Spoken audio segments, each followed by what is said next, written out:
अमेरिकी राष्ट्रपति Joe Biden और चीन के राष्ट्रपति शी जिनपिंग के बीच बैठक हुई।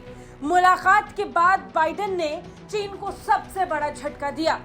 बाइडेन ने फिर एक बार अपने उस बयान को दोहराया जिसमें उन्होंने चीन को तानाशाह बताया। अब बाइडेन के इसी बयान को सुनने के बाद चीनी राष्ट्रपति शी जिनपिंग और उनकी सरकार गुस्सा गई है। चाइना में इसे लेकर जबरदस्त गुस्सा है। अब इसे लेकर जब सवाल पूछा गया कि चीन इसे कैसे देखता है, तो इसे लेकर चीन की विदेश मंत्रालय के प्रवक्ता ने बड़ी आपत्ति जताई। चीन की विदेश मंत्रालय के प्रवक्ता माओ निंग ने कहा कि इस तरह का बयान पूरी तरह से गलत है।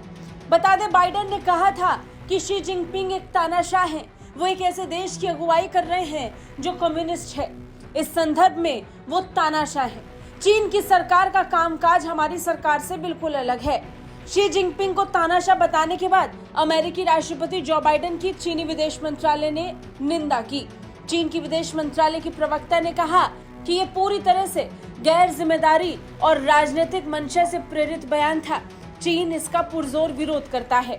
这种说法极其错误，是不负责任的政治操弄，中方坚决反对。需要指出的是，总有一些别有用心的人企图挑拨、破坏中美关系，这也不会得逞。 माओ ने कहा कि मैं ये बताना चाहती हूँ कि ऐसे कुछ लोग हमेशा होते हैं जो अपने फायदे के लिए संबंधों को खराब करने की कोशिश करते हैं। वो इस तरह चीन और अमेरिका के संबंधों को नष्ट करने की कोशिश करते हैं, लेकिन वो सफल नहीं होंगे। यहाँ पर विदेश मंत्रालय की प्रवक्ता बाइडेन को वो व्यक्ति बता रही हैं जो चीन और अमेरिका के संबंधों को नष्ट करना चाहते हैं। बता दें, बाइडेन ने जिनपिंग के साथ मुलाकात के बाद जिनपिंग को तानाशाह बताया था। Well, look, he is. I mean, he's a dictator in the sense that he is a guy who runs a country that is a communist country that's based on a form of government totally different than ours. ये पहली बार नहीं है कि Biden ने Xi Jinping को तानाशाह कहा है। वो इस साल की शुरुआत में जिनपिंग को डिक्टेटर कह चुके हैं। ये वो समय था जब अमेरिका के आसमान में चीन का स्पाई बलून दिखाई पड़ा। बाइडेन और जिनपिंग ने सैन फ्रांसिस्को में एक दूसरे से मुलाकात की।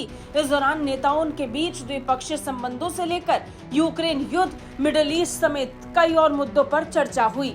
लेकिन वो चर्चा अब फेल होती हुई नजर आ रही है, क्योंकि फिर एक बार अमेरिका और चीन आमने सामने हो गए हैं। ब्यूरो रिपोर्ट, भारत तक।